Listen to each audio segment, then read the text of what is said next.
Alright, this is my quick and dirty demo of how to set up multiple sites for EpiServer and a CMS site. So I've got this just basic EpiServer project that I've already opened. I used this in a demo in a class earlier this week, or last week really. And I've got the web configuration tab open, so I've right-clicked the project and I've chosen properties and opened up the property page, and then I've navigated to the web tab. And as you can see, it's using port 55369. But for me to be able to set up another site, I need to use a different port. It doesn't really give me much of a configuration here for doing that.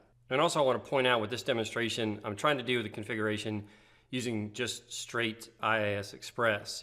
If you're using full-blown IIS, then you can go in through the GUI interface and do all kinds of different configurations, including registering different host headers.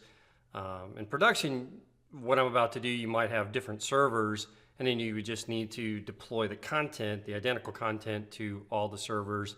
And in that scenario, one server would necessarily be one that handles one site, another server would be the main end, front end for another site.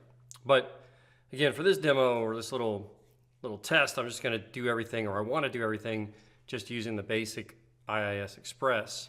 And the way I do that is I'm going to right-click my solution, and then in my dialog, I'm going to open up the folder in File Explorer, and then I got to drag it over because it's not in my recording screen. And what I'm after is this VS folder, and what IIS Express does in this VS folder, it's got a subdirectory named config, and in there's an application host config file, and this is the main configuration file for IIS Express. It is very similar, almost identical to a configuration file for the full-blown IIS. You just don't get the GUI interface for it. So if I open up this file, so inside this configuration file, there's a lot of stuff in here. If I scroll down just a little bit, though, I'll come to a section for sites.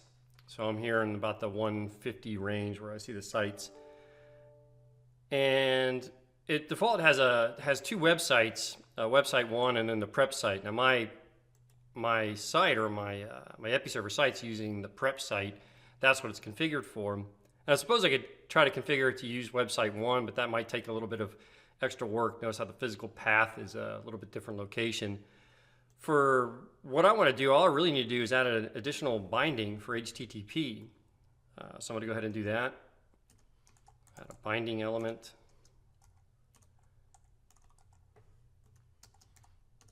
And for this, I just need a unique name. I'm going to use really any name, but I'm going to use a port 5000. So this is what's going to distinguish it from my existing website.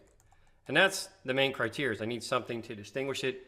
Could be a host header or something of that nature, but this is sufficient. So now I've set up port 5000. So what should happen when I run my site, which I'll go ahead and do now, is IIS Express will launch two sites really for me. One for the 55369 and then one for the new port, the 5000 I created. So I'm going to go ahead and use my debug, start without debugging, and let it create my site. All right, so my site's up and running, and before I get into the CMS side of it, I'm going to open up from my system tray my IIS Express window. And I just want to point out that I've got two sites. The sites are both called prep site, but I've got the two ports. So I've got two different addresses that I can use. So I'm going to close this and then go to the EpiServer interface. And of course, the first thing I need before I configure a new site is a start page. So I'm going to use one of my start page templates.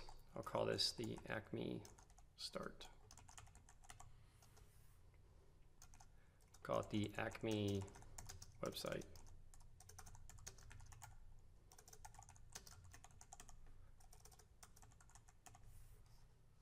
And I'll publish that.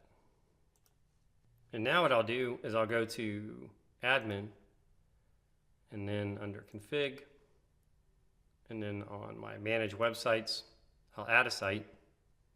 We'll call it the Acme site. And then I just need to put in my 5000 port. Again, you could use host headers for this, especially if you're using the full-blown IIS, and you could even make that work with IIS Express, but this is kind of the cheap, easy way to do it. So I got localhost port 5000, and then I'll set my start page. So we'll use the Acme start. If I want, I can use site-specific assets. Click Save. And now I've got two sites. If I go back to my edit screen, they show up, pin it there, they show up side by side. I've got my regular start, my original start, and then I've got my Acme start, which then I can start creating content that's associated with this new Acme start. If I use the little global icon up here, I can choose between the two sites to see it from a visitor's perspective. I pick my Acme site, there we go. And notice how they have their own navigation. If I go back and pick the demo CMS site, it's got the navigation that was built in the class I ran last week. So there you go, how to create multiple sites in EpiServer, and well, how to first configure them using IIS Express, and then how to use EpiServer to configure multiple sites and point them to the different sites and different ports. Hope this helps.